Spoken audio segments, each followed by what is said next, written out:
¿Sí? Bien, bueno, damos una muy cordial bienvenida a las estudiantes y a los estudiantes del curso Gestión de Proyectos. Saludamos también a la distancia al director de la Escuela de Arquitectura, Juan Paulo Alarcón, del Campus Creativo de la Universidad Andrés Bello. Saludamos a la presidenta de la Delegación de Valparaíso, del Colegio de Arquitectos de Chile y, por supuesto, de forma muy especial, nuestra maravillosa invitada de hoy, docente de la escuela que todos conocen, Soledad Larraín, pero que además es cofundadora del colectivo Mujer Arquitecta, organización con la que hemos estado justamente organizando este ciclo de charlas. Este ciclo que, bueno, este es el tercer encuentro, ¿cierto? Este ciclo, conversamos con Karen Aguilera en la planta de tratamiento y de revalorización de residuos de la construcción Revaloriza. Estuvimos también con Fernanda Aguirre, ella es directora ejecutiva de Green Building Council. Y bueno, hoy día con Soledad vamos a abarcar otros temas, justamente hablamos desde la gestión de proyectos de diferentes aristas, de diferentes perspectivas, de diferentes visiones. Ya la exposición de Soledad va a durar aproximadamente 40 minutos, luego de lo cual invitamos a Carolina a abrir la palabra, a comentar, a reaccionar, para que luego, ¿no es cierto?, ustedes, las y los estudiantes, puedan comentar, hacer preguntas, en fin. Esta charla es para ustedes, así que tienen que aprovecharla y disfrutarla. Soledad, para comenzar, por favor, algunas palabras que te presentes para que se comprenda aún mejor desde dónde hablas y dónde expones hoy día. Bueno, primero que nada, gracias, Claudia, por la presentación y a todas y todos los que están acá. Para los que ya me conocen, soy Soledad Larraín, soy arquitecta, actualmente académica de la Universidad de Valparaíso y docente de esta escuela. Hoy día lo que les voy a presentar es un trabajo que venimos haciendo y que parte desde el colectivo Mujer Arquitecta, que es una organización que busca visibilizar el trabajo de las arquitectas en la disciplina y que luego de un tiempo, de ya varios años de trabajo, se ha abierto al desarrollo y a la investigación de temas de género dentro del ámbito de ciudad. De alguna manera es como un cambio de giro y desde ahí empezamos a trabajar estos temas y a raíz de eso aparece por primera vez el año pasado el curso La Ciudad de Ellas en esta escuela, desde donde se parte una investigación que tiene que ver con no solamente los temas de género en ciudad, sino también cómo esto puede afectar o se puede introducir dentro de la docencia. Este es un proyecto que se llevó y ya se expuso en un congreso internacional en Buenos Aires, gracias a la participación y al trabajo de todos los estudiantes del año pasado, y que hoy día vamos a hacer una especie como de revisión de las variables madres, ¿no es cierto?, que tienen que ver con este cambio de paradigma que vamos a estar presentando. Así que desde ahí voy a estar contándoles y vamos a estar hablando un poco con la excusa de este curso La Ciudad de Ella, que actualmente también se está dictando como electivo este semestre. Vamos a estar hablando de la reconfiguración del paisaje urbano desde la perspectiva de género. En el fondo, cómo podemos volver a mirar la ciudad desde otras perspectivas con el objetivo de revalorizar y de enriquecer la discusión urbana actualmente. Entonces, para eso, vamos a revisar algunos conceptos iniciales y vamos a revisar un caso en particular para precisamente comenzar la conversación y, como les decía, vamos a tratar de mantener la presentación dentro de los 40 minutos para que efectivamente tengamos un cierto debate, conversación, espacio de pregunta, porque yo creo que es precisamente eso a lo que invita este espacio, que no busca mostrarle el cómo se hacen las cosas, sino abrir nuevas preguntas, básicamente. Y por lo tanto, ese espacio va a ser súper importante. Dicho eso, hay que partir por el principio. Entonces, Primero es entender qué es el paisaje. Si vamos a hablar de la reconfiguración del paisaje, entender que el paisaje no existe en la naturaleza, no existe por sí mismo como concepto, sino que se construye a partir de una observación, en el fondo de una lectura cultural que tenemos respecto de un conjunto de elementos naturales o urbanos que configuran un paisaje. Por lo tanto, el paisaje no existe en sí mismo, sino que existe a través de un observador y por lo tanto está en el borde de aquello que creemos natural, sino que es una interpretación de aquello natural o construido que nosotros interpretamos. Y por lo tanto, hay ya un filtro, una lectura respecto de aquellos que de alguna manera podríamos pensar que es neutro, ¿no es cierto? Y por lo tanto, el paisaje implica necesariamente una mirada, una interpretación. Y esa mirada no es neutral, sino viene cargada de quien observa. Por lo tanto, existe un sujeto observador, en este caso, ¿no es cierto?, que hace una interpretación de aquello que ve, ¿ya? Esto es primero solamente para hacer un énfasis especial que aquello que creemos que es objetivo en realidad no lo es, sino que está cargado, consciente o inconscientemente, de una base que es cultural y que tiene que ver con una reflexión de quién es quien observa y quién define qué es objetivo. Entonces,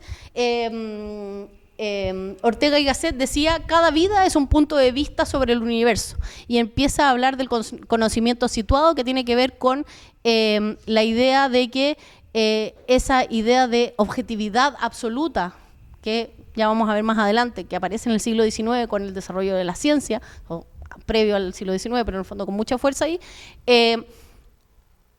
en realidad hoy día se empieza a caer porque entendemos que no existe nada 100% objetivo. O sea, no nada, sí. Todo tiene interpretación, ¿ya? No quiere decir que todo sea relativo, pero todo tiene interpretación y por lo tanto quien observa es tremendamente relevante. Entonces, cuando tenemos una imagen, en este caso que la saco de la ciudad, ¿no es cierto?, para hacerla de más fácil lectura, podemos decir que al cambiar el sujeto observador, la interpretación cambia. Y por lo tanto, el ejercicio que empezamos a hacer y que estamos haciendo actualmente desde los trabajos con perspectiva de género es precisamente hacer el ejercicio del cambio de sujeto para hacer el cambio de interpretación. Lo que nos lleva no a otra verdad absoluta, sino que a otro punto de vista. Y por lo tanto, lo que hace es complementar ese paisaje creado, generando nuevas interpretaciones. Y por lo tanto, no busca reemplazar y sumar o suspender uno sobre otro, sino que busca complementar esa lectura.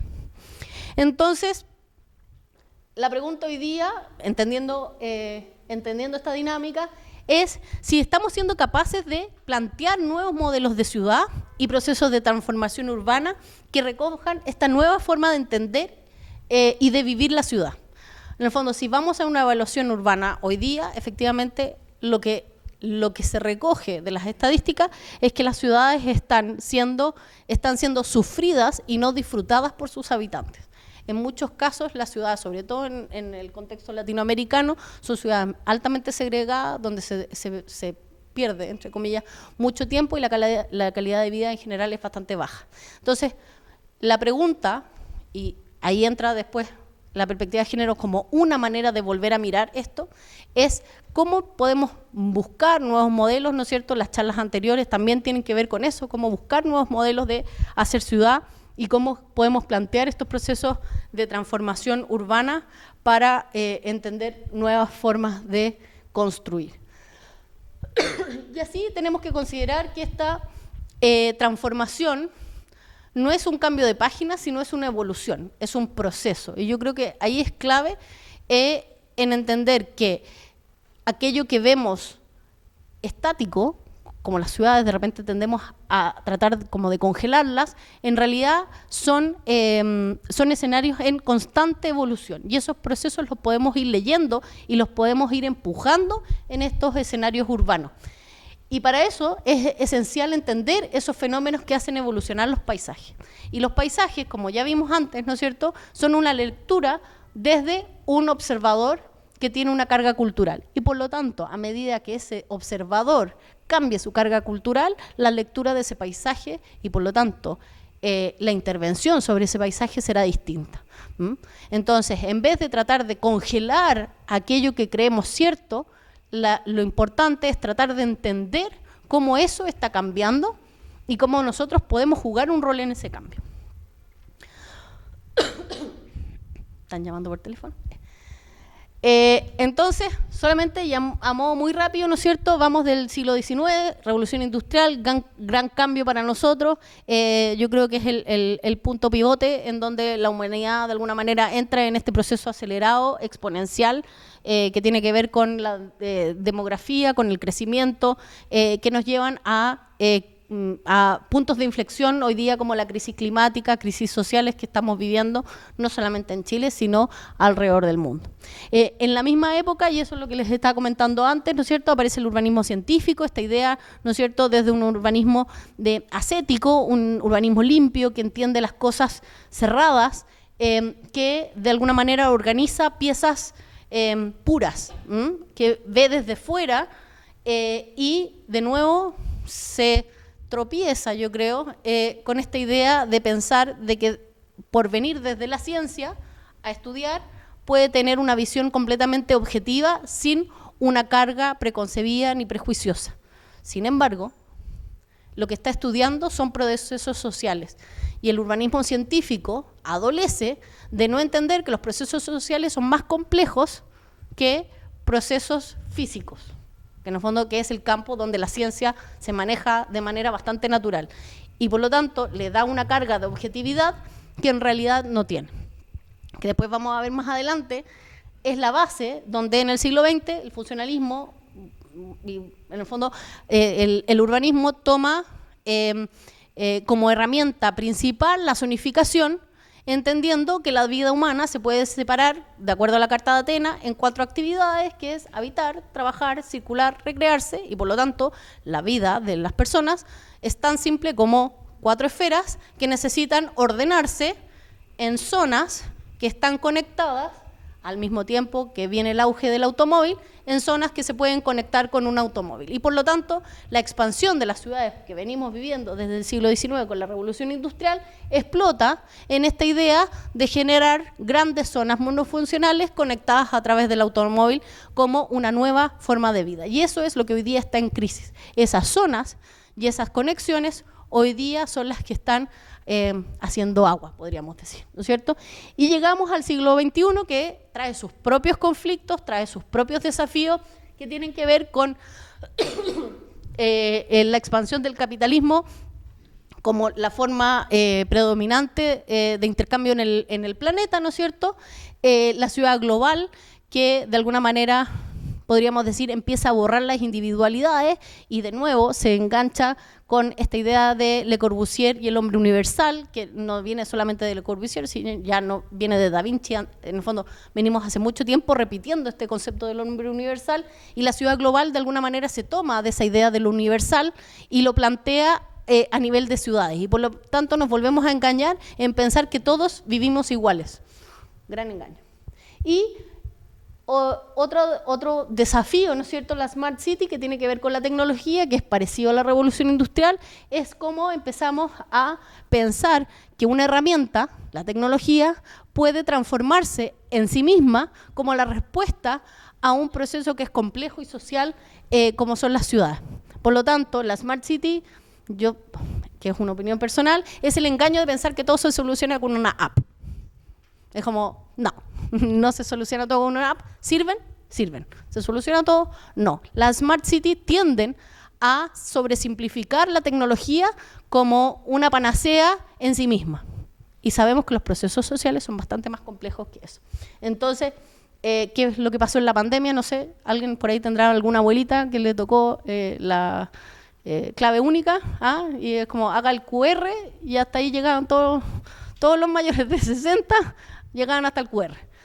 Entonces pensar que algo es como la asistencia con QR acá, ¿no es cierto? Es como ¿cuántos pasa la asistencia con QR? Entonces, es como las herramientas pueden cumplir un rol, pero no necesariamente son la solución para todo. Y la Smart City adolece un poco en sobresimplificar aquello que es la vida futura o la proyección.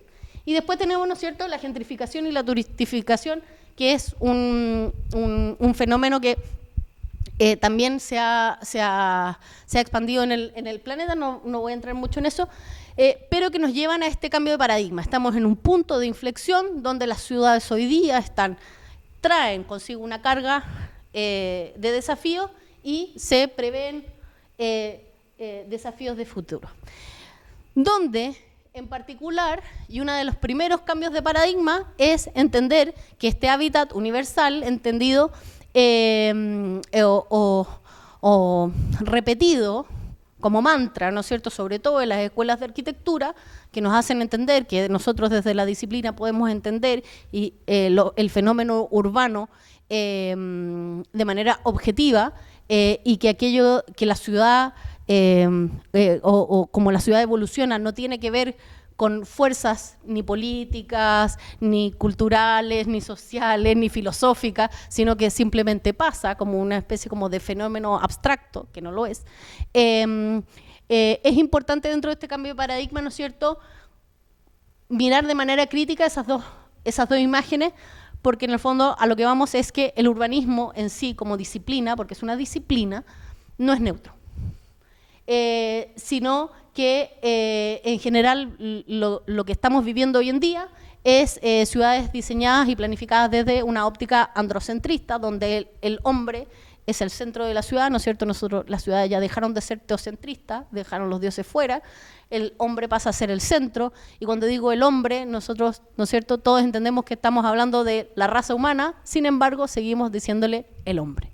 Entonces hay una carga simbólica ahí que es tremenda, que está basada en las necesidades de este hombre universal, que tenemos a esos dos personajes, ¿no es cierto?, desde Leonardo da Vinci hasta el modulor de Le Corbusier, que es un hombre adulto, occidental, trabajador, sano y en general, en el siglo XX, motorizado. De hecho, anécdota, Le Corbusier era harto más chico que el modulor. De hecho, el modulor es más alto que el promedio francés en la época de Le Corbusier. O sea, ni siquiera tomó como estadísticamente la estatura de sus pares, que uno podría decir que podría ser una buena referencia, la estatura media del hombre francés en su época, sino que lo hace en referencia a los guardias en la escolta inglesa, a los bobbies, que son bastante más altos, que tiene que ver con esta idealización de lo que debiese ser el hombre europeo, que es más alto, ¿ya? Entonces ni siquiera Le Corbusier calza con el modular, curiosamente.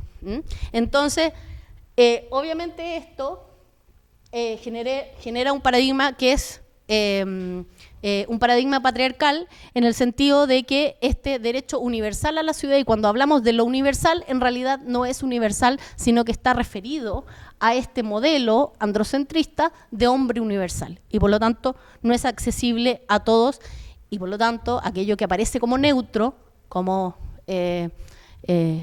inocuo, no lo es.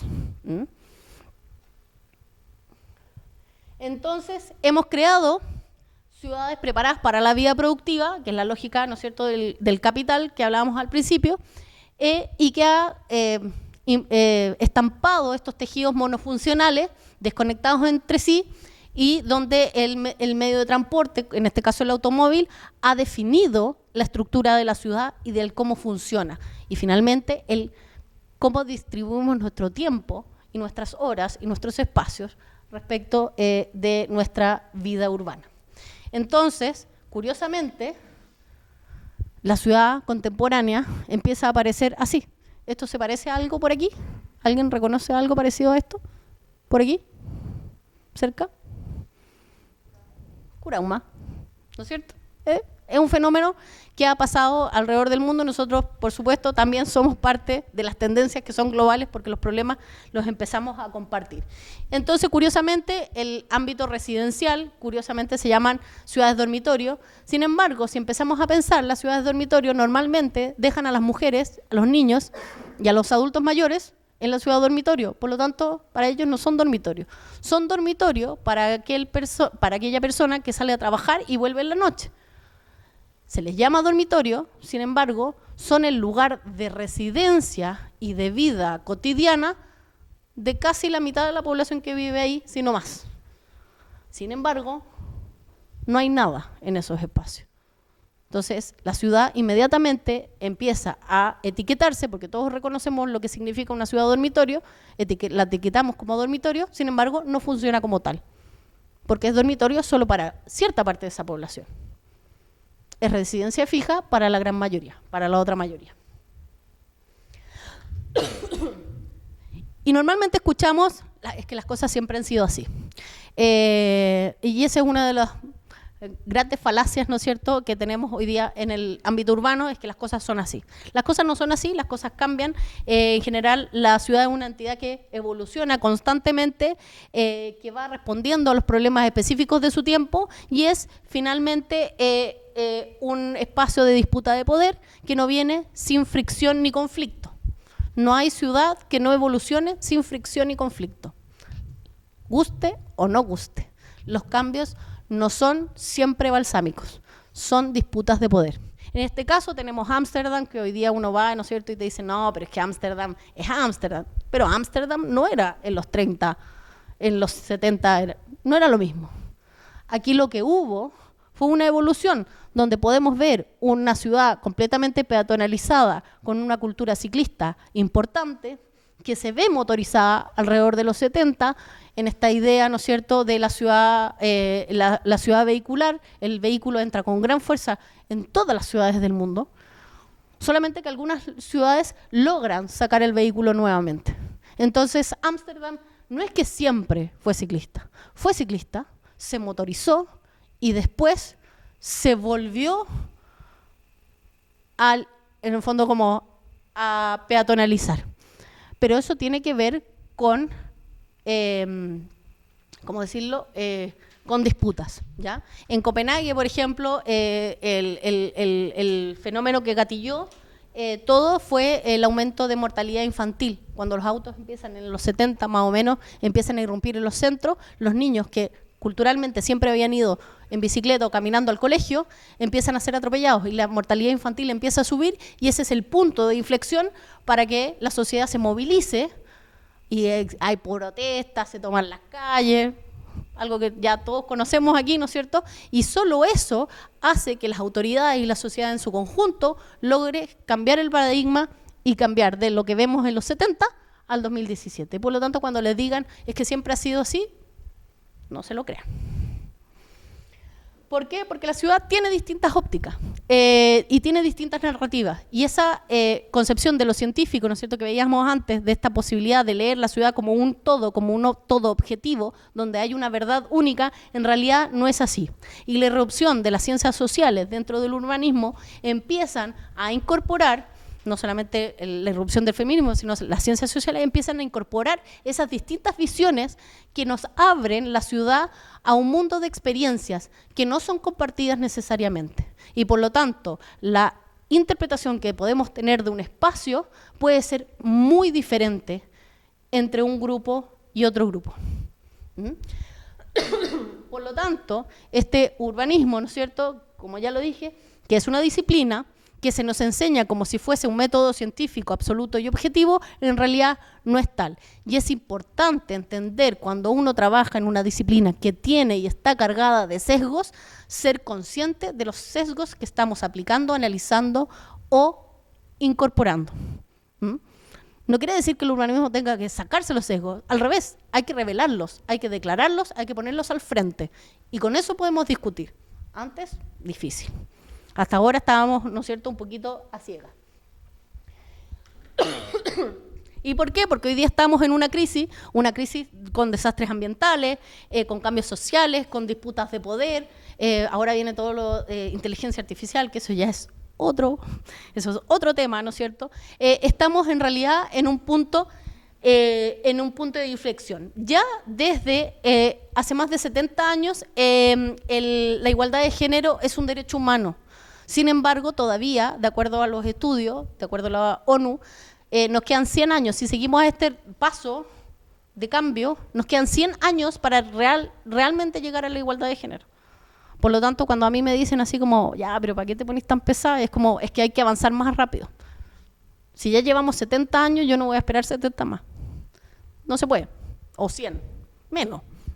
Entonces tenemos que, si ya lo detectamos, si ya lo encontramos, hay que avanzar. Entonces tenemos que avanzar para poder entender, crear y finalmente transformar el mundo donde vivimos, que es el objetivo último, ¿no es cierto?, de esta maravillosa carrera que es la arquitectura y en compañía del urbanismo. Reconociendo que vivimos en ciudades que son altamente segregadas, tremendamente desiguales, especialmente en Latinoamérica. Nosotros estamos en un espacio, ¿no es cierto?, de transformación, donde venimos con una carga que es tremendamente compleja de los escenarios de vulnerabilidad de los cuales partimos. Entonces es importantísimo generar estos espacios de discusión. Como les dije al principio, aquí yo no estoy para decirle cómo es la ciudad, sino es cómo hay que empezar a preguntarse nuevamente cuál es la ciudad que queremos. Y esos espacios tienen que empezar a crearse a través de la discusión. Esta es una charla del año pasado y en el fondo lo que hacen los movimientos feministas, que ya vamos en la cuarta ola, ¿no es cierto?, lo que hacen es entregar insumos, entregar reflexión para revisar esas estructuras sociales, económicas y urbanas que han generado el hábitat que tenemos hoy en día. Entonces, es como volvemos no a hacer otra cosa, sino volvemos a revisar aquello que ya tenemos. Y desde ahí podemos empezar a generar nuevas preguntas y, por lo tanto, respuestas distintas a las que tenemos actualmente. Y esta propuesta o esta reflexión que viene desde los movimientos feministas, ¿no es cierto?, está basada en la experimentación que es personal y colectiva del espacio urbano. Entonces entran dentro de esta reflexión de lo científico, que es bastante ascética, que saca al sujeto, vuelve a poner al sujeto y a la sujeta al centro de la discusión. Vuelve a poner el cuerpo, la experiencia, los sentidos, lo subjetivo como un método de análisis para los fenómenos urbanos. Aquello que en el fondo complementa, porque no reemplaza, pero sí complementa el método científico. Por lo tanto, la estadística me puede dar un dato, la entrevista me puede dar otro, que tiene que ver con la diversidad de experiencias que esa estadística tiende de repente a invisibilizar. Recordemos que hace 20 años Chile era el jaguar más de 20 años, era el jaguar de Latinoamérica, estábamos todos fantásticos, la macroeconomía estaba fantástico, todo era fantástico. Sin embargo, igual tuvimos un estallido social. Esa es la diferencia entre solo ver las estadísticas y pensar que eso responde todo y no entrar en las experiencias cotidianas de la gente que día a día tenía que pasarse 3 horas arriba de una micro, tenía que sentir la inseguridad, tenía que ir a trabajo mal pagado y eso se fue acumulando. Las experiencias cotidianas se superaron frente a un pack de estadísticas, ¿no es cierto?, que se veían bastante bien, que es como, ¿no es cierto?, burlonamente Parra decía, yo como 2 panes, tú comes ninguno, consumo promedio 1 pan por persona. Si uno ve el promedio es bastante aceptable, pero si uno entra dentro de esos datos a ver esa diversidad, esa diferencia, podemos encontrar cosas que son bastante sorprendentes que finalmente terminan por literalmente estallar. Entonces, esta visión femenina, al momento de analizar nuestros propios entornos, lo que busca, de alguna manera, es ampliar esa base de experiencias respecto de esa ciudad que hoy día falsamente llamamos neutra. Entonces, empezar a abrir esas subjetividades respecto de la experiencia busca, en el fondo, complementar, complejizar y nada, de nuevo, abrir diálogo. Yo creo que hoy día estamos en un momento de diálogo que es importantísimo. Entonces, tenemos que explorar teorías, metodologías, operaciones que reflexionen, cuestionen, reviertan los fenómenos de desigualdad urbana. Y para eso no lo vamos a hacer haciendo lo mismo que hemos venido haciendo los últimos 100 años. Ya no fue. Y por lo tanto tenemos que empezar a pensar cosas distintas. Y para pensar cosas distintas tenemos que empezar a mirar las cosas de manera distinta. Entonces, como decía Jane Dark, todo asentamiento es una inscripción en el espacio de las relaciones sociales de la sociedad que lo construye. Nuestras ciudades son el patriarcado escrito en piedra, ladrillo, vidrio y hormigón. Esta es en el fondo es una reflexión a modo muy de síntesis, ¿no es cierto?, que tiene que ver con esta idea, por ejemplo, de la ciudad global, de la arquitectura internacional, por ejemplo, que sufrimos, ¿no es cierto?, donde las identidades se pierden, donde las localidades se pierden, donde las comunidades, la idea de comunidad es desechada o descartada en reemplazo de esta idea de la gran corporación, de aquello que es igual en todo el mundo y que de alguna manera va borrando la diversidad que es inherente al ser humano. Somos distintos y vivir en sociedad es manejar esa diferencia, es aprender a manejar esa diferencia. Entonces, es que claro, es que los materiales son malos en sí mismos. No, claro que no, ¿no es cierto? Pero su forma y el cómo el espacio está conformado sí ayuda a dar forma a ese rango de posibilidades de lo que se puede y no se puede hacer. Cuando el espacio te permite o no te permite actuar, está condicionando tu vida. Y esa vida se está condicionando, ¿no es cierto?, y va a permitir o no, o va a frustrar o no las posibilidades de cada individuo. Específicamente ciertos grupos. Tenemos, no tengo todas las estadísticas acá, pero por ejemplo las mujeres tienden en un gran porcentaje a no salir de noche. Porque hay una percepción de inseguridad que es mucho mayor sobre las mujeres. Y eso inmediatamente, cuando una mujer deja de salir de noche, cuando la noche pasa a ser un espacio de recreación, por ejemplo, estamos coartando a la mitad de la población de sociabilizar. Algo tan sencillo y tan importante en la vida como sociabilizar. Entonces, aquí empezamos a incorporar ciertos conceptos como, por ejemplo, el conocimiento y aquello que se nos enseña, tenemos que saber situarlo. El conocimiento situado quiere decir que todo conocimiento viene de algún lugar y por lo tanto trae una carga, ¿ya? No es que sea inválido, no es que no sea, pero es súper importante saber desde dónde traemos el conocimiento que estamos aplicando. ¿Por qué? Porque podemos encontrar conocimientos que sean complementarios, incluso contradictorios. Y por lo tanto es nuestro trabajo documentarnos lo más posible para encontrar esos conflictos posibles o esas complementariedades que podemos tener sobre algún tema en particular. Entonces la ciudad hoy día no está hecha para, en general, para recibir esas dobles o triples jornadas que normalmente están asociadas a los temas de cuidado. Les recomiendo, Leslie Kern es una geógrafa canadiense que escribió La ciudad feminista, hace sus propias reflexiones, pero se los recomiendo, está descargable. Susan Feinstein decía, en el fondo, lo que busca el género es proporcionar nuevas perspectivas y visibilizar las experiencias de las mujeres. Y realmente es como, ¿y por qué a las mujeres? Porque las mujeres son la mitad de la población, sino más que la mitad de la población. Y por lo tanto parece ser una buena idea partir por un grupo que es la mitad de la población, ¿no?, que ha sido invisibilizado. Además de que cuando uno trae, y lo vamos a ver más adelante, cuando uno trae a colación la experiencia de las mujeres, en general la experiencia de las mujeres viene además, no solamente siendo la mitad de la población, viene además arraigado a la experiencia de niños pequeños y adultos mayores. ¿Por qué? Porque generalmente y en su mayoría son mujeres las que están a cargo de los cuidados de esas otras personas. Y por lo tanto, al preguntarle a una mujer, no a una, en el fondo al conjunto de mujeres, ¿no es cierto?, lo que vamos a tener no es solo su experiencia personal, sino su experiencia personal, además de su experiencia en roles de cuidado, que incluye la experiencia de otros. Y por lo tanto, podemos decir, estamos preguntándole al 70%, 80% de la población. Y eso es lo que estamos incorporando en la discusión finalmente de cómo funciona y para quién funciona la ciudad.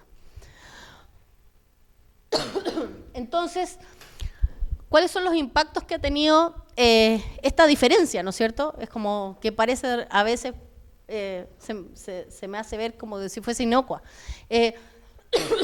Ha tenido cambios en la población económicamente activa, las mujeres han entrado a la fuerza laboral. Lamentablemente ese ingreso no ha sido en reemplazo de las tareas de cuidado y labores reproductivas, sino en conjunto con, y por lo tanto la carga laboral, y esto está en estudio y esto está confirmado por estadísticas, además, es que las mujeres trabajan bastante más horas que sus pares, sumando las horas laborales más las horas de trabajos de cuidado. La persistencia de la división sexual del trabajo, en el fondo todavía existe, y eso es una cosa cultural. Yo todavía me paro de la mesa apenas terminamos de almorzar, es algo que todavía no me saco. Mi hermano se queda sentado, es como, y no es que sea malo y yo sea bueno, sino que es una cosa que en realidad tenemos incorporado, es algo cultural. Y de nuevo, eso, lo cultural no se cambia de un día para otro, es un trabajo permanente, y por eso uno tiene que machacar, machacar, machacar y repetir, ¿ya? En los cambios en la composición de los hogares, en el fondo se empieza a caer esta idea de la vivienda nuclear, la familia nuclear, que en realidad es bastante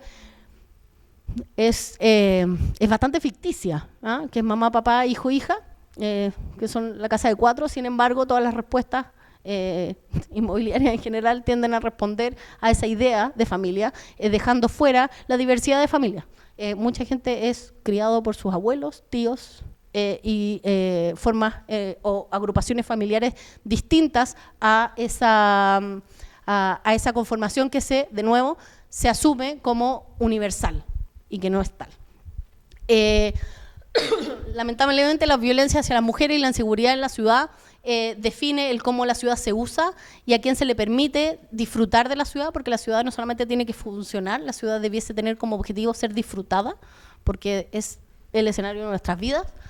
La feminización de la pobreza, donde podemos encontrar cifras que son terribles, cuando encontramos que, por ejemplo, el 70% de los hogares más vulnerables en Chile están liderados por una jefa de hogar sola.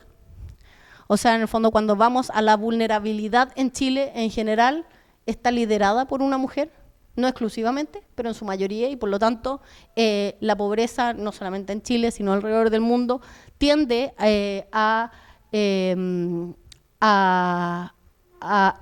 recaer nuevamente en las mujeres que, 1, tienen sueldos más bajos, 2, tienen que hacer tareas no pagas, 3, están coartadas del uso de la ciudad por temas de inseguridad. 4, su forma de movilidad responde a patrones de viajes más cortos y más, y en el fondo es como hacen más viajes en el día porque tienen que hacer más actividades y por lo tanto sale más caro moverse.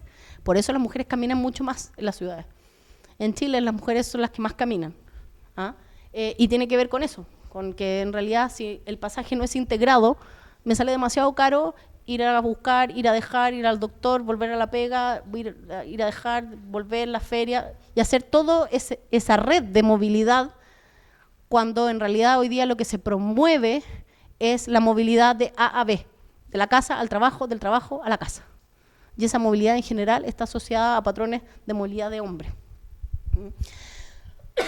Y la discriminación de género en ámbitos de participación ciudadana, que se puede ver, por ejemplo, en los comités de vivienda. Si uno empieza a trabajar con comités, va a ver que a nivel de base la participación es casi exclusivamente femenina, y a medida que vamos escalando en los escalafones de decisión y por lo tanto de poder, la participación femenina empieza a desaparecer.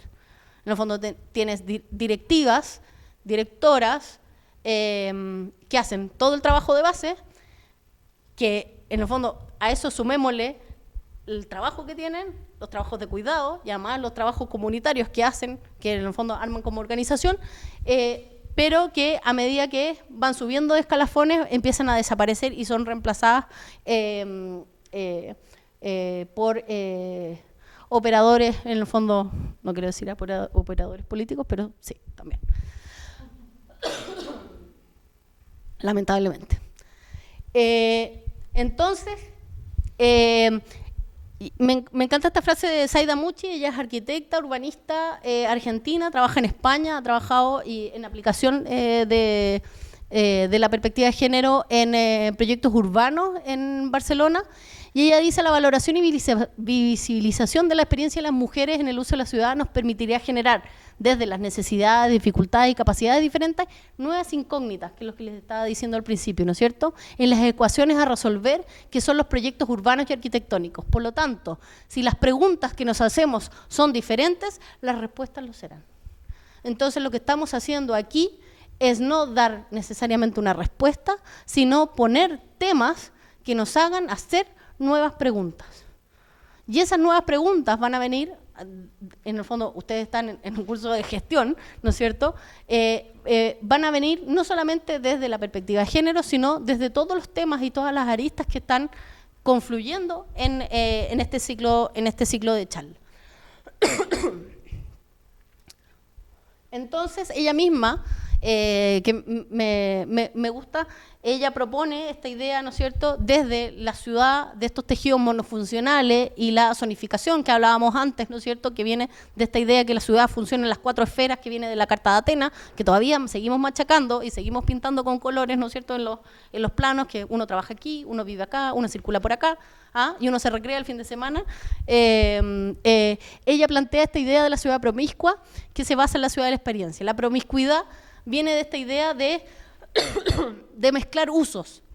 Mezclar usos no solamente en diferencia de programa, sino también en diferencia de usuarios, usuarias y en los tiempos. O sea, cómo las ciudades dejan de estar al lado de, sino que empiezan en sí mismas a generar pequeños ecosistemas que tengan vida y que traigan esa diversidad que hablábamos que es inherente a la vida urbana, la traigan a colación y la integren en este tejido.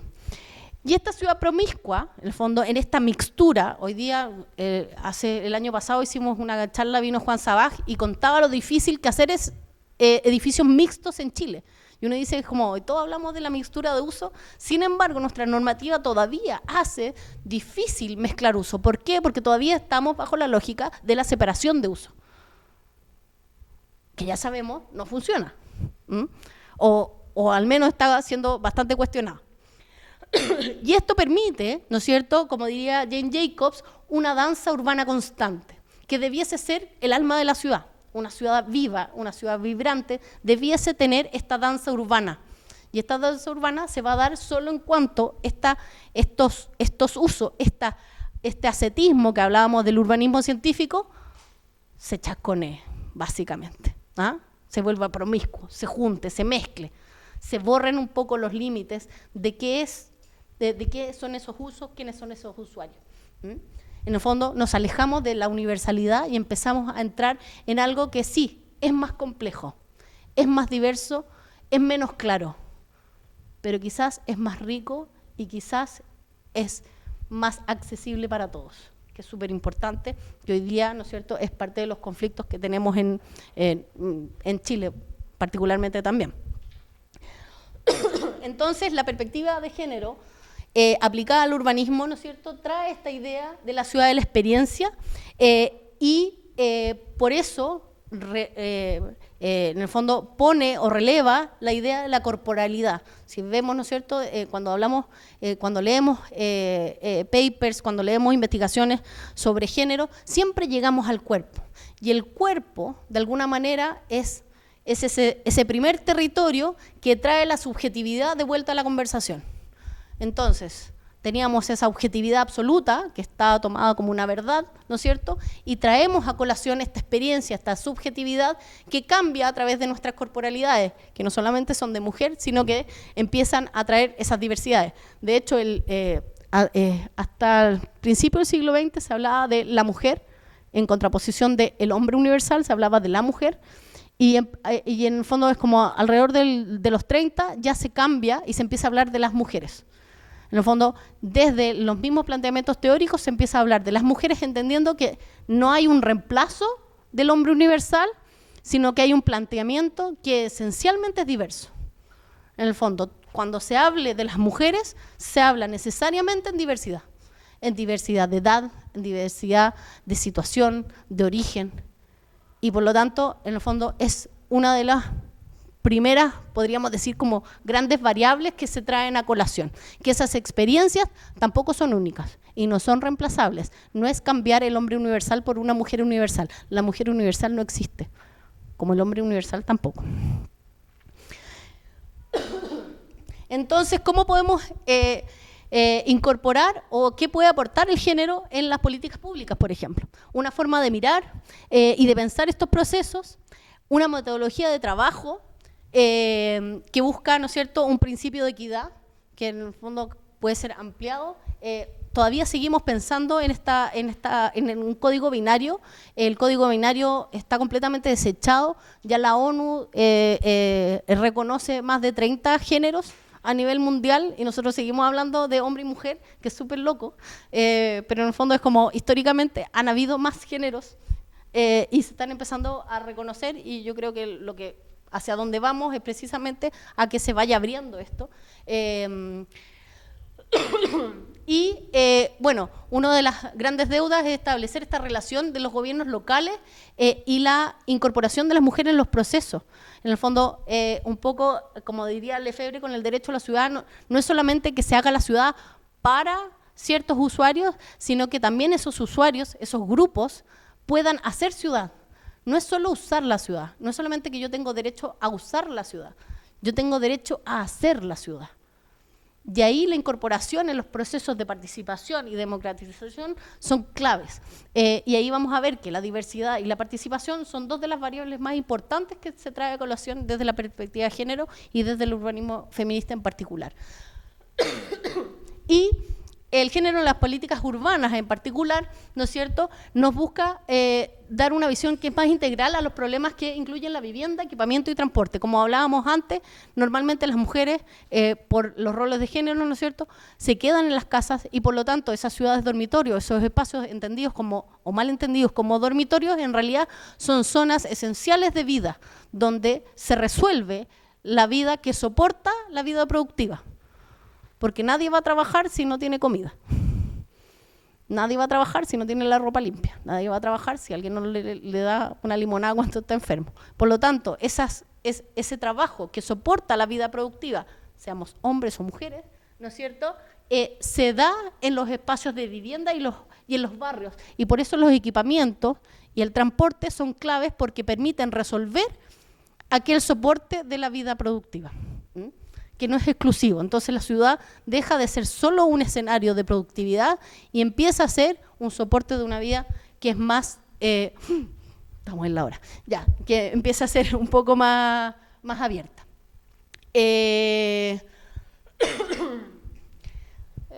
Ya, vamos a avanzar porque si no...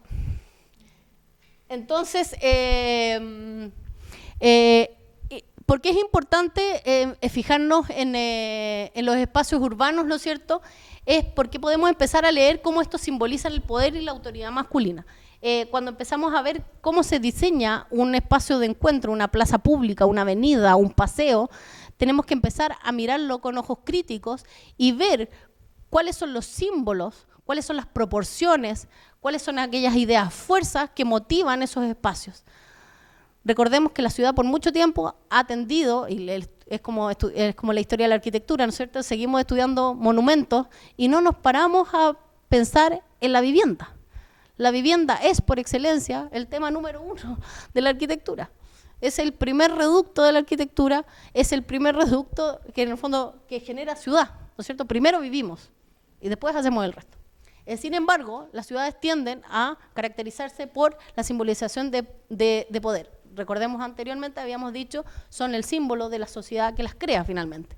Y el cuerpo femenino, y no solamente femenino, como ya vimos, se halla fuera de lugar. Entonces empezamos a ver cómo ese modulor en realidad tiene que empezar a reemplazarse por distintas experiencias. Y por lo tanto, en eso podemos empezar a reemplazar con infinidad de variables, ¿ya? Entonces ponemos de nuevo el valor del sujeto y la subjetividad.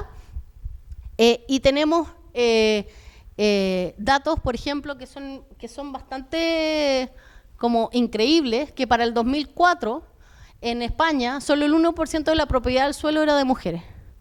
1%.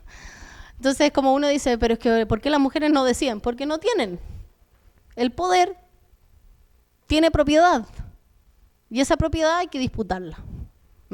Entonces, en el fondo, cuando tenemos que la propiedad del suelo no está en manos de mujeres, bien poco las mujeres podrán decir lo que pasa en esas ciudades. Sobre todo si la propiedad no está en manos de mujeres y la representación de las mujeres en el ámbito público es baja, no hay espacio para decidir.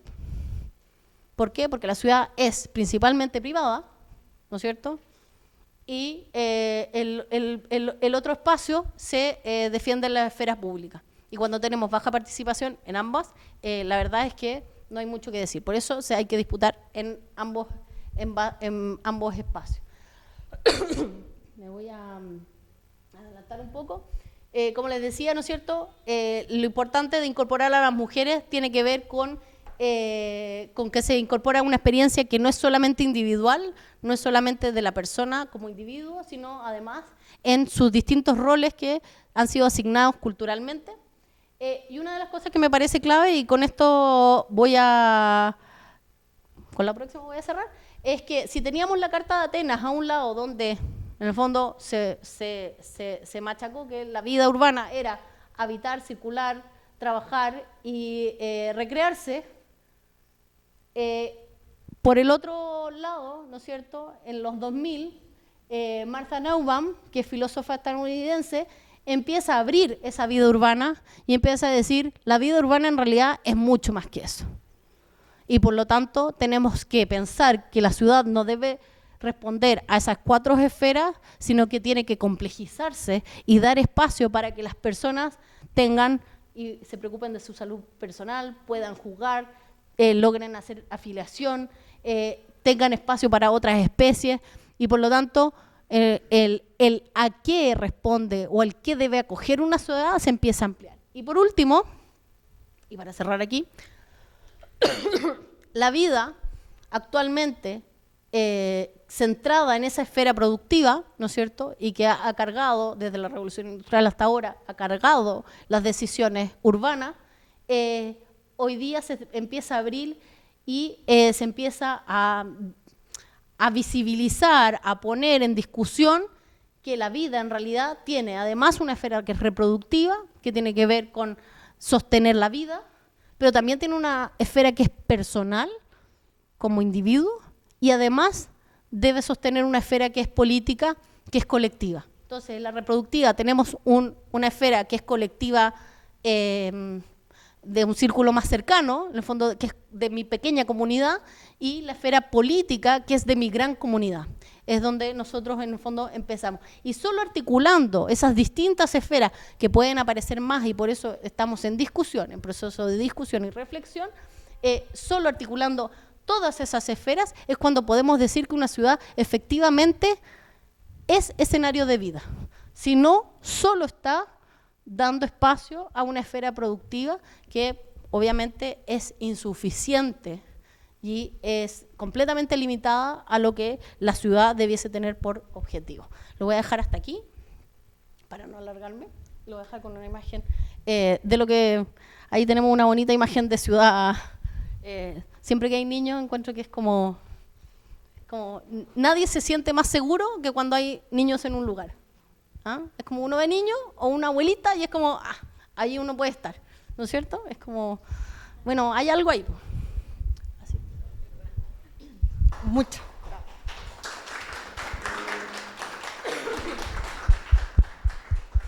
Bravísimo, bravo, bravo, bravo. Muchas gracias, Soledad. Está claro que si la gestión de proyectos se abarcara desde los principios que acabas de exponer de forma tan clara, tendríamos muchas mejores ciudades, viviríamos todos mejor. No solo serían más productivas, sino que serían mucho más agradables, ¿no es cierto? Bueno, podríamos extendernos mucho, voy a dar la palabra, sé que tenemos un tiempo limitado. Invito a Carolina Peñalosa, ¿no es cierto?, presidenta del Colegio de Arquitectos de la región de Valparaíso, a hacer un comentario, a abrir esta conversación para que por favor después las y los estudiantes se puedan tomar la palabra. Hola. Muchas gracias, Claudia. Muchas gracias, Soledad, muchas gracias por la invitación, saludarlos de nuevo a los alumnos y alumnas.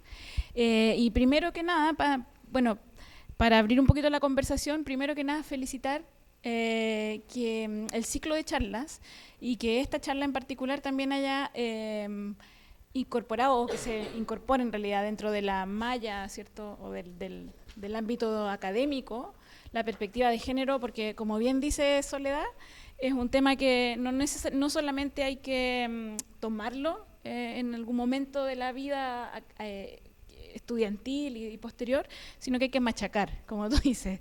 Y para eso no es porque que haya que necesariamente convencer a alguien, sino que justamente porque necesitamos abrir la mirada. A nosotros desde el ámbito gremial, nos pasa mucho, ¿cierto?, que tenemos que constantemente estamos situadas en un contexto en donde históricamente había más arquitectos activos en la sociedad civil, ¿cierto?, y en la sociedad y en el ámbito gremial también. Y por lo tanto ha costado, es un camino que cuesta. Yo me imagino que Soledad tiene mucha más experiencia en eso. Nosotros estamos acá en la región tratando de abrir caminos, pero bueno, está bien además incorporar discusión, ¿ya? Y incorporar discusión, me quedo con una frase, una reflexión que me pareció muy interesante, que es cuando tú dices que la ciudad es un escenario, ¿cierto?, de múltiples experiencias, que evidentemente, y que no son compartidas necesariamente.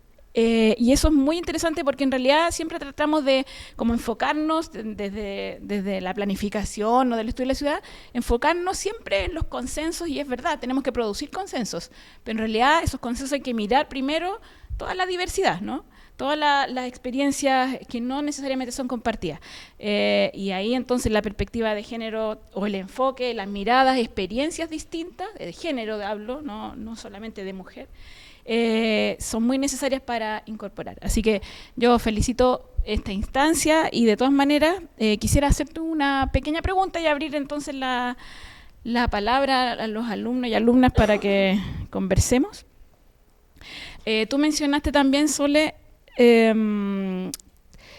que existen al menos 3 esferas, ¿cierto? 3 esferas que me pareció muy interesante también, que son clave. Yo te quería preguntar justamente eso, si en el estudio de una ciudad, cuando uno está estudiando o está mirando o está tratando de leer una ciudad, y desde la perspectiva de género, tú mencionaste que al menos vivienda, equipamiento y transporte son los temas clave. Yo justamente te iba a preguntar cuáles crees tú que son los temas clave dentro de vivienda y transporte. En verdad es un tema amplio. Mencionaste la movilidad, que tiene un patrón de movilidad distinto desde la mujer. Y quería preguntarte o profundizar sobre esos 3 aspectos. En el espacio público me imagino que está también incorporado ahí. Saber si hay alguna mirada un poco más fina ahí respecto de esos 3 ámbitos que son muy interesantes cada uno en sí mismo. Es súper interesante cuando empezamos a ver cada tema y lo volvemos a mirar. Como decíamos al principio, ¿no es cierto? No se trata de hacer cosas nuevas, sino de cambiar un poco como el lente con el que estamos mirando aquellos problemas, que los problemas en el fondo son de siempre. Y algo que es clave, siempre uso el ejemplo, es como en los 90 o ya hace varias décadas, ¿no es cierto?, es cuando se hablaba de algo recreativo, era una cancha de fútbol. En Chile es como, hay plata recreativa para el deporte, una cancha de fútbol. Y siempre una cancha de fútbol. ¿Por qué es una cancha de fútbol? ¿Por qué es una cancha de fútbol? ¿Por qué no nos preguntamos quién juega en una cancha de fútbol? De hecho, en Barcelona es bien interesante, porque el espacio público empezó a identificar, por ejemplo, que es el caso de Viena. En Viena hicieron un estudio que al incorporar banca y espacios de sentarse, las niñas participaban más en los espacios públicos. Empezaron en Barcelona a generar plazas de juego sin pelota, entendiendo que la pelota es solo una forma de juego. Y por lo tanto hay otras formas de jugar y otras habilidades que los niños pueden desarrollar jugando.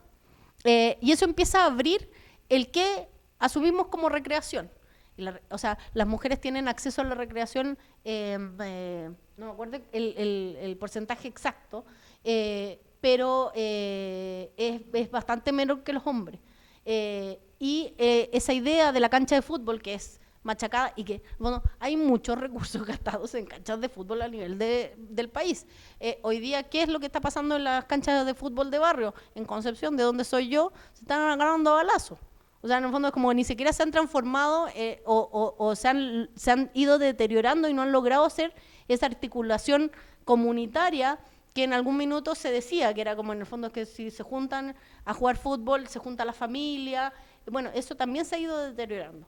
Quizás, ¿por qué? Porque le dimos a una sola función o a una sola actividad una responsabilidad gigante que no incluía a más actores. Entonces, para mí, las canchas de fútbol son súper simbólicas porque son una respuesta a una pregunta mal formulada, que tiene que ver con cuáles son los espacios de recreación que necesita una ciudad.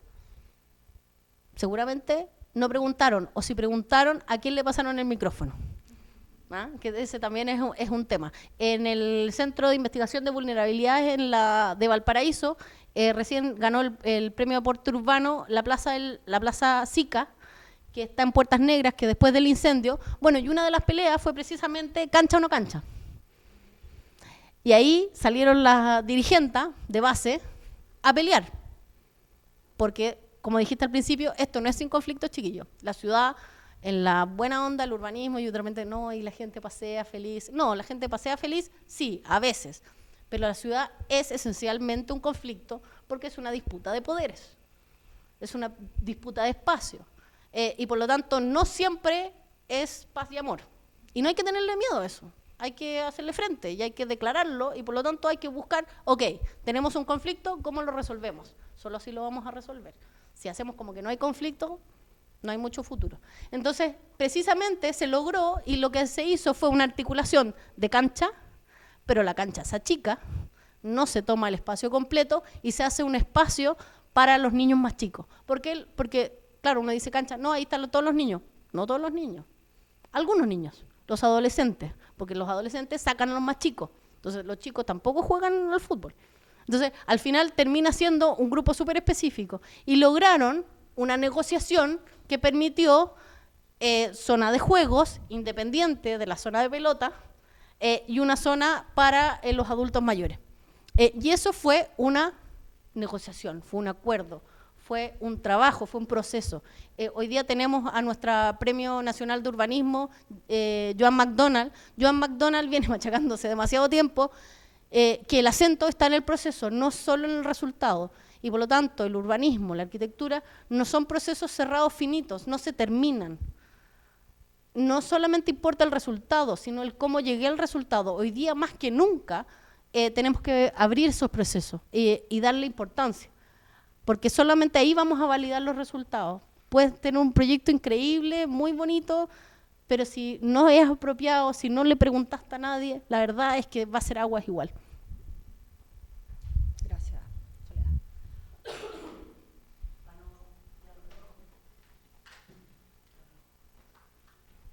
Preguntas, comentarios.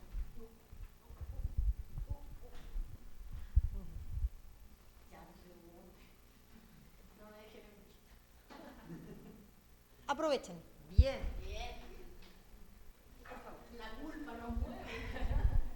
Esto es más como un tema de curiosidad, pero si sabes si es que hay alguna ciudad que esté como yendo en camino hacia lo que como un referente de ciudad.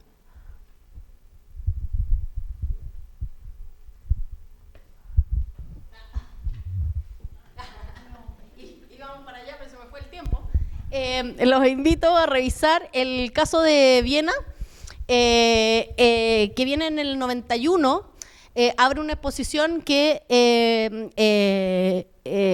pregunta de quién es el espacio público, la experiencia, la experiencia cotidiana de las mujeres en la ciudad, y con esto empieza a tocar temas de peatonalización, empieza a tocar temas de cuidado, y de alguna manera empieza a poner en la esfera o en la disciplina arquitectónica temas que están invisibilizados. Es como, recordemos, todavía es como, no, pero a la cocina. La cocina es una de las cosas más importantes y por lo tanto empieza a poner aquello que no es tan glamoroso para la disciplina, lo pone como punto de discusión. Y Viena empieza un proceso de la mano de dos urbanistas, que es Eva Keil y Jutta Kledhofer, perdón por la pronunciación, que parten con esta exposición, parten una discusión. Y ellas empiezan un proceso y arman una oficina de género en el municipio. Y ahí hay un listado de proyectos que es bastante interesante y que parten una investigación, que se las voy a dejar así como el titular, pero en el fondo ellas parten una investigación que desencadena una serie de intervenciones urbanas, que es de quién es la ciudad, ¿cómo era? De quién es la ciudad a las 3:30 de la tarde. Porque de acuerdo a la lógica productiva, laboral, a las 3:30 de la tarde no debiese haber nadie en la ciudad porque estamos todos trabajando. Sin embargo, ellas empiezan a levantar a las 3:30 de la tarde quiénes son los sujetos que están en el espacio público y en qué están, qué tipo de actividades. Y empiezan a darse cuenta que la ciudad en realidad tiene tiempos muy, muy variados y hay dinámicas temporales súper distintas. Y por lo tanto, bajo esa óptica, empiezan a apuntar a esos grupos como usuarios, no solo, ¿no es cierto?, que es como el taco de la mañana, el taco de la tarde, como que la ciudad fuese eso. O sea, el taco de la mañana, el taco de la tarde y la hora de almuerzo. Es como que ese es el horario de la ciudad. Es como, no, hay muchos horarios en la ciudad. Y ellas empiezan con esa investigación a gatillar procesos de intervención urbana. El caso de Viena yo creo que hasta ahora es el más profundo, el más completo y donde hay más proyectos. No solamente investigación, sino efectivamente aplicación.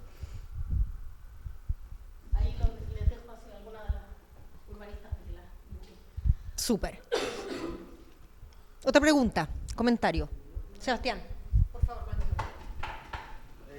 Que ahí hablaba del tema de Viena, que igual como que hace una recopilación de futuros proyectos, pero ¿cuál es el rol de como que todos estos conceptos poder aplicarlos de una manera más activa en la ciudad o, por ejemplo, en estas 4 esferas? Como, ¿de qué manera puede como intervenir este rol o esta visión feminista de manera activa y no tan como quedarnos en lo pasivo? Me refiero como a la investigación y al levantamiento de usos.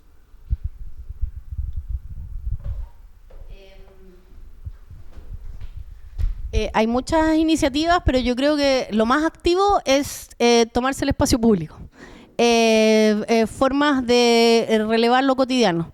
Hay grupos desde lactancia pública, que es como ¿por qué hay que esconderse para dar pecho? Que es algo como que debiese ser como tan normal. Conozco iniciativas en Argentina que están empezando a relevar las cocinas públicas, colectivas. Están tomándose el espacio público para cocinar, entendiendo el cocinar como un acto cultural y comunitario. Entonces yo creo que la forma más activa, entre comillas, es no solamente esperar desde el Estado, o desde, en el fondo, desde la institucionalidad, que tiene otros tiempos, que son mucho más lentos, que tiene que ver con la incorporación de los movimientos sociales, las agrupaciones, el activismo, en el fondo, traer lo cotidiano a lo público. Yo creo que es la mejor forma de visibilizar y de traer nuevas reflexiones, que tiene que ver con traer a los niños, normalizar la presencia de los adultos mayores y sus dificultades. Yo creo que esa es la mejor manera. ¿Por qué? Porque hay caminos que son diferentes. Hoy día, con mucha alegría te puedo decir, yo ya he estado presenciando, me han llegado invitaciones y todo, yo ya estoy viendo cómo, por ejemplo, están empezando a salir tesis de doctorado respecto de estos temas. O sea, se está generando el conocimiento, está empezando, porque en el fondo es solamente así se genera el conocimiento formal, ¿no es cierto? Entonces, se está empezando a generar ese conocimiento. Sin embargo, existen experiencias que están generando cambios culturales, que es otro camino, porque la institucionalidad va a responder al cambio de conocimiento y al cambio cultural, pero no va a liderar seguramente. O sea, no seguramente, no va a liderar. El Estado normalmente no lidera. Como que va atrás. Entonces, en el fondo, yo creo que lo más activo es precisamente es poner en conflicto a través de la apropiación del espacio público y de los temas cotidianos, de la vida diaria, de los temas de cuidado, ponerlos en visibilidad de todo. ¿Qué incomoda? Es incomodar.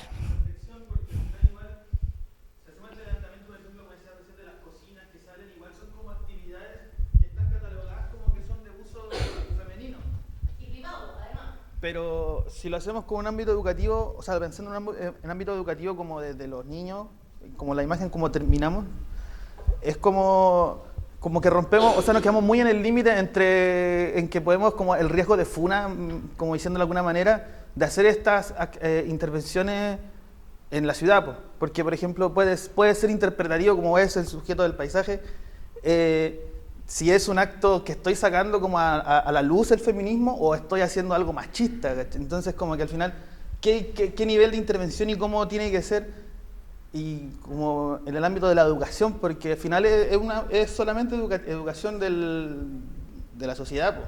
Como, eso es como qué instancias de acción y de intervención. O sea, yo creo que estamos en el espacio del no saber. Entonces, en este minuto es como, ¿cuál es la medida para hacer esas intervenciones? No lo sé, hay que hacerlas. Hay que hacerlas porque van a ser distintas y van a ser recibidas. O sea, por ejemplo, lo que tú puedas hacer en Argentina o lo que puedas hacer acá va a reaccionar de manera distinta. Y por lo tanto, hoy día lo que hay que hacer es hacerlo y entrar en la conversación. Entonces, el conflicto no es en sí mismo, que el conflicto no es la funa no es conflicto, no es conflictuar, pero en el fondo la funa es arrancarse el conflicto. ¿Cachai? Es como cerrar la puerta al conflicto. El conflicto es al revés, es encontrar ese espacio donde vamos a poder llegar a una resolución. Y hoy día estamos, yo creo, en el espacio donde hay que mascar el limón nomás y arriesgar.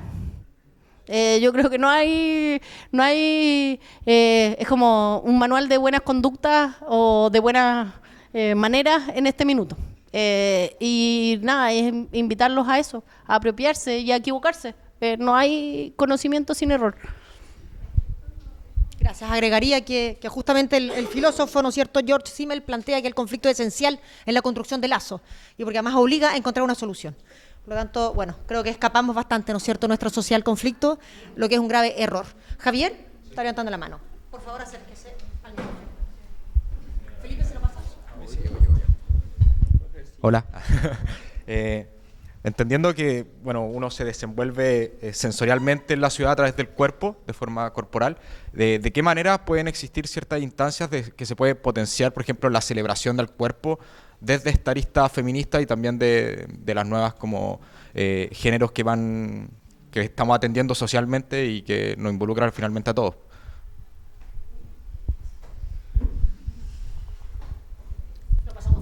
Sí. ¿Cómo celebrarlo? Yo creo que está difícil. Yo creo que hoy día lo que se está haciendo, que es una discusión que tuve con mi abuela, curiosamente, para las marchas, que me pregunta, ¿y por qué las niñitas andan todas con las pechugas al aire? Y es como, abuelita, porque eso es necesario, porque hay una apropiación del cuerpo, entendiendo el cuerpo como un territorio propio, que busca, de alguna manera, incomodar y desapegarse de la idea del cuerpo comercial que tenemos en la publicidad, ¿no es cierto?, que es al que estamos como acostumbrados. Y por lo tanto, esa relación con el cuerpo que hoy día es incómodo, todavía no es celebratorio, que otras sociedades tienen quizás más avanzado o más desmitificadas que nosotros,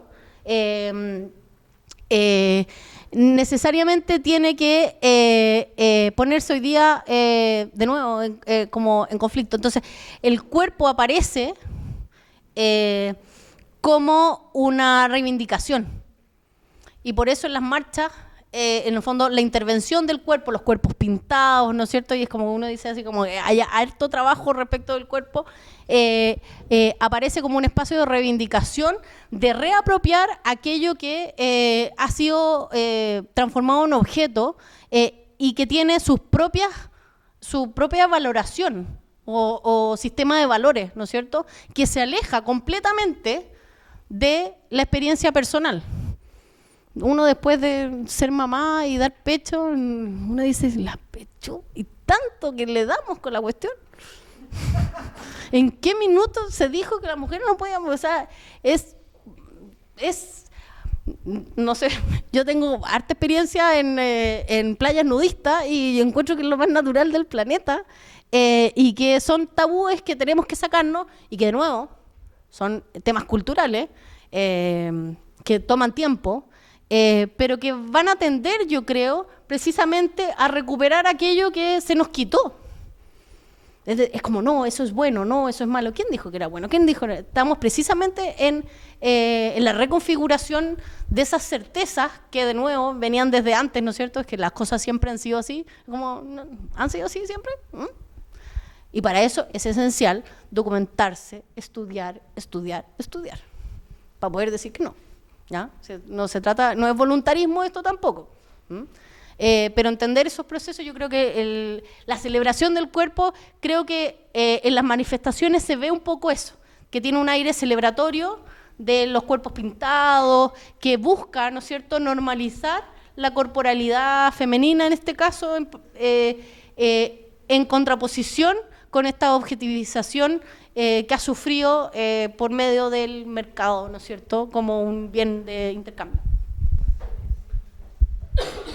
¿Tenemos tiempo todavía, Soledad? Sí. ¿Ya? Por favor, Juan Pablo. ¿Hay alguien más? Vale. Oye, yo quiero decir 4 cosas, a riesgo de contradecirme en unas y otras. Lo primero es que incluso suspendiendo cualquier juicio ideológico que se pudiera llegar a tener, que me parecería natural, lamentablemente, hoy por hoy respecto a esto, creo que el terreno intelectual al que nos invita esta exposición, la temática, creo que debería ser un tremendo caldo de cultivo para que estas personas que están acá, que están prontas a titularse, cuando se preguntaran a propósito de lo que tienen que hacer en un título o en estos últimos proyectos que les toquen hacer, en el fondo, al menos hacerse la pregunta respecto a esta perspectiva. Al menos hacerse la pregunta. Porque solo haciéndose esa pregunta, uno ya avisora escenarios, o por último quizás no es capaz de avisorarlos, pero uno ya entiende que el escenario futuro va a ser completamente diferente. Proyectual me refiero, no me refiero a que sería ojalá que no sea solamente proyectual, sino que sea real también. Vale, pero al menos es un tremendo caldo de cultivo para que aparezcan cosas que no han aparecido todavía y que no van a ser más que ustedes quienes lo hagan aparecer. A nosotros se nos está pasando ya la vieja en ese sentido, ¿vale? Entonces, es un llamado. Esto para mí parece más que, además de agradecer ¿cómo se llama?, la exquisita como rigurosidad de la conferencia, es también entenderla como un llamado de urgencia. Lo segundo, para acordarme, es que también a propósito del proceso de participación, hay que tener mucho ojo de que corremos el riesgo de cuando instalamos una perspectiva como esta, de seguir actuando desde las mismas premisas que están instauradas desde la modernidad.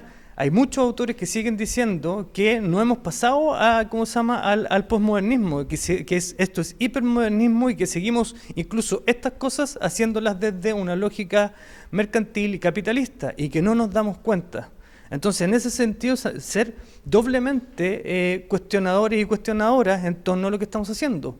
No porque creamos que esto está haciendo una nueva perspectiva, no vamos a estar haciéndola desde operativas súper antiguas. Y en ese sentido, a partir de la participación, cuando hablan de la participación como lo importante del proceso de la participación para crear la ciudad o para, o para entender la ciudad, es también darle una vuelta y entender que la misma participación en sí misma es creación y es orientación de la ciudad, aunque no se llegue a nada. Ya hay también investigaciones en ese sentido que se han dado cuenta cómo esos procesos, cómo esos procedimientos, cómo esos encuentros son en sí mismos una forma de generar ciudad, de generar comunidad, de lazos, de generar redes que antes no existían, ¿vale? Incluso la parte de participación o el proceso de participación queda como una cuestión secundaria. Y por último, yo no sé si me contradije con algo, me habría encantado. Sí, esa es la pregunta, y es como, yo creo que hay que hacerla, y está bien, el domingo vamos a votar, ¿vale? Y queremos construir una constitución yo no sé si más nueva, más vieja, lo que sea, pero ojalá una cuestión donde estemos pensando todos sobre eso. Ojalá que cada vez nos demos cuenta que el nivel de participación de nosotros en eso es fundamental, de todos y todas. Pero desde ahí, y a partir de esta perspectiva, te voy a hacer una pregunta como súper de periodista. ¿Cuál sería ese artículo que tú quisieras que apareciera en nuestra Constitución que tuviera esta perspectiva, en torno a la ciudad, evidentemente? Ay. Qué difícil pregunta. No, el año pasado, en el primer proceso constituyente, lamentablemente armamos una cosa pensando en esta idea de los procesos. Lo que estamos buscando no es replicar los procesos de participación hasta ahora, que es como llevamos un papel, llevamos unos stickers y todos pegamos hartos colores, sacamos 3 fotos y es como tenemos un proceso de participación, sino efectivamente cómo hacemos cosas nuevas. Dentro de eso, el año pasado hicimos una articulación de organizaciones que tratan temas de ciudad y armamos una cosa que se llamó Ciudad Constituyente, que tenía que ver con poner la ciudad dentro de la Constitución.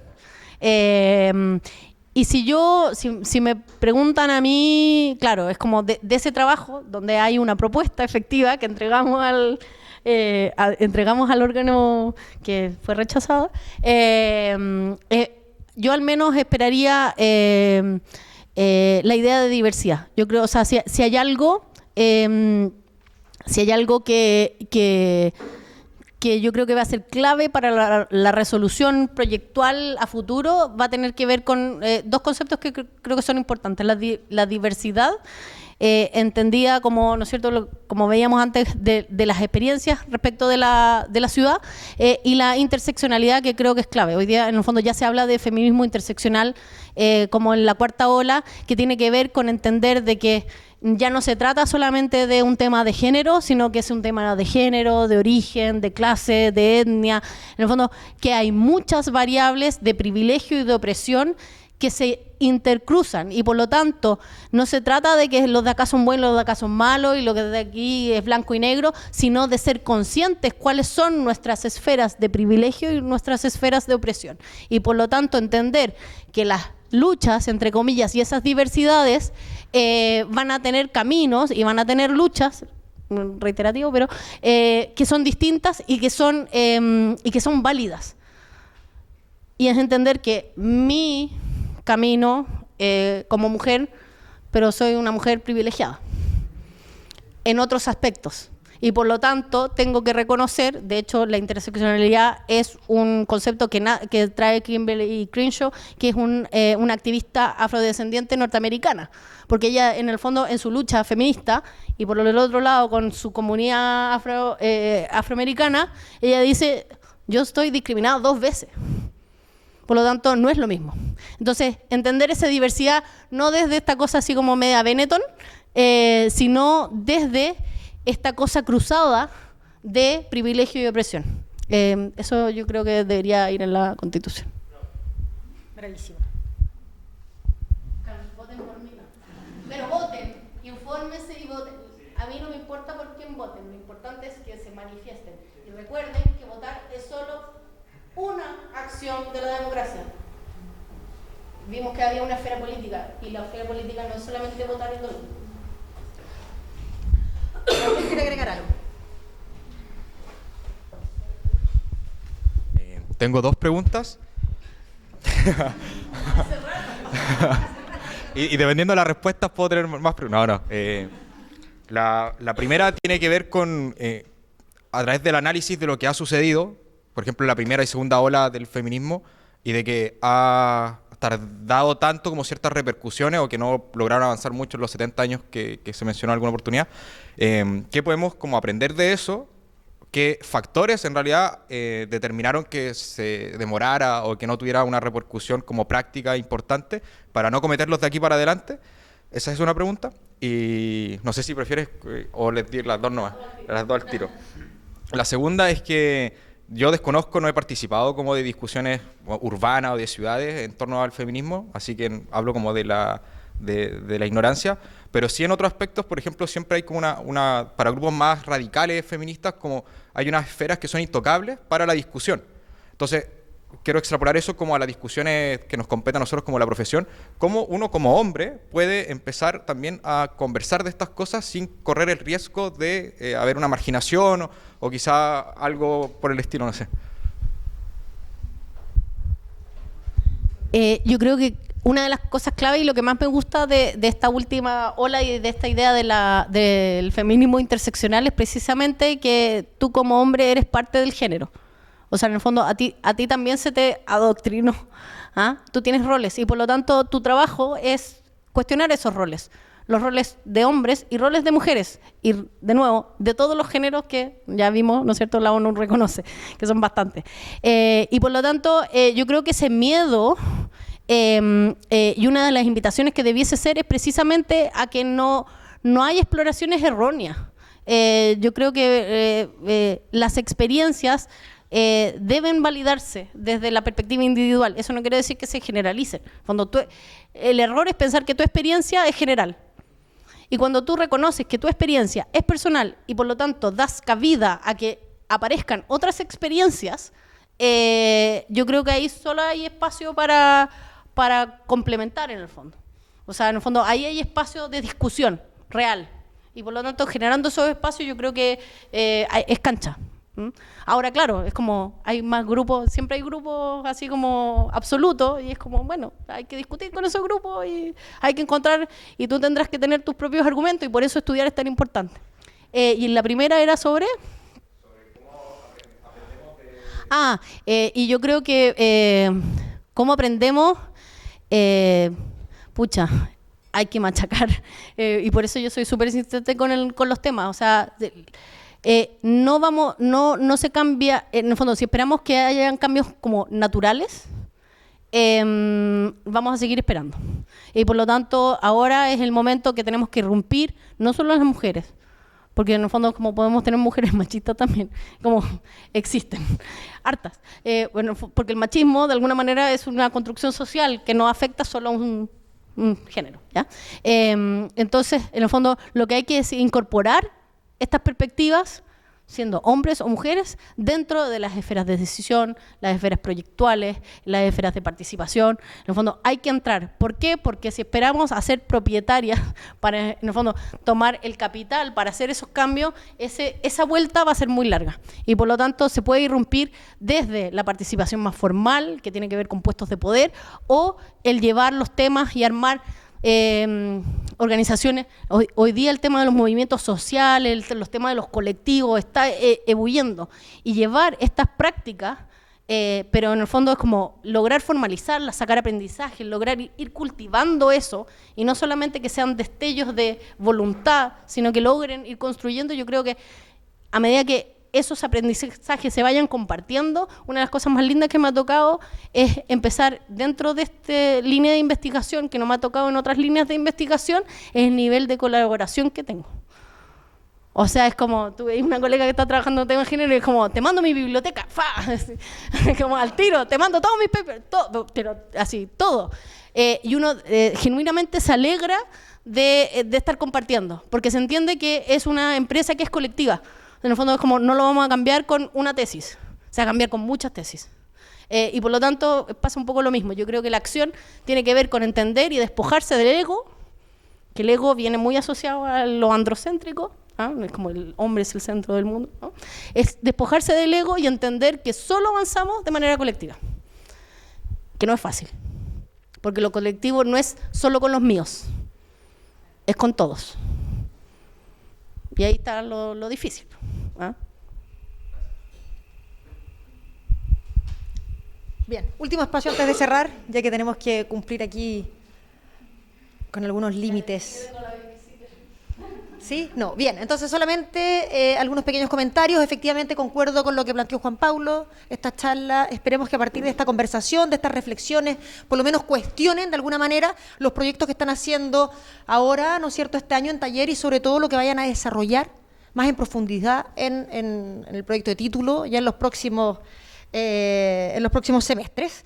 Como también los temas que conversamos, ¿no es cierto?, la charla anterior, que también puso en cuestión de qué manera, desde la economía circular, podemos comprender hoy día nuestra disciplina y el desarrollo de nuestra disciplina. Quiero también recordar, señalar algo que conversamos en clase. La arquitectura, el urbanismo, no son neutros, exige un posicionamiento, y por eso cuando hablamos de política en clase estamos hablando de la polis. Por lo tanto, eso no, a mí en realidad la política no me interesa, no, si eso no. La verdad es que eso no es fecundo, ¿no es cierto? No lleva nada, un callejón sin salida. Al revés. Y finalmente es aquí justamente en la escuela, es aquí en la universidad, el espacio por excelencia, uno de los espacios por excelencia para hacerse preguntas. Si ustedes hacen diferentes preguntas, distintas preguntas, vamos a encontrar soluciones, ¿no es cierto?, nuevas, realmente. Así es que este es el segundo semestre que con Soledad Larraín organizamos un ciclo de charlas. Creo que va bien. Nosotros por lo menos disfrutamos, porque ustedes también. Creo que alimentamos el pensamiento, alimentamos la discusión dentro del aula y bueno, aquí haciendo escuela, como se dice, ¿no? Así que un gusto, muchas gracias. Esta vez Soledad fue la que expuso. Muchas gracias, Carolina Peñalosa.